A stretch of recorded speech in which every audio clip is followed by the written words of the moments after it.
તમારી છોકરીને પ્રેમથી આજે ને આજે મારા ઘરેથી તમે લઈ જાઓ, નકર એને હું એવી મારીશ ને. જો મારી દીકરીને આંગળી પણ અડાડી છે ને તો મારા જેવી ભૂંડી બીજી કોઈ નહીં હોય. અરે હું પણ કોઈનાથી બીવાતો નહીં. હવે જે થાય ને એ તમે જોઈ લેજો ખાલી. અરે જો એને કાઈ પણ થયું ને તો એટલું યાદ રાખજો, આખા ઘરની એક એક ઈંટ ઉખેડીને ફેંકી દઈશ, સમજ્યા? અરે બોલવામાં મર્યાદા રાખજો, નકર મારા ઘર બાજુ લમડું વાર્યું ને તો ધક્કો મારી કાઢી મૂકીશ. મને ધક્કો મારશો તમે? અરે જો મને ધક્કો મારશો ને જમાઈરાજ તો આખા મલકમાં ધરતીકંપ થશે, ધરતીકંપ.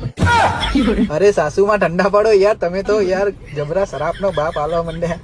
હું તો મજાક કરતો હતો, કઈ નહીં કરું તમારી છોકરીને. પણ જો ભવિષ્યમાં મારી દીકરી સાથે કોઈ પણ જાતની આડીઅવળી વાત કરી છે ને તો એવું યુદ્ધ ખેલાશે કે લોકો મહાભારતનું યુદ્ધ પણ ભૂલી જશે.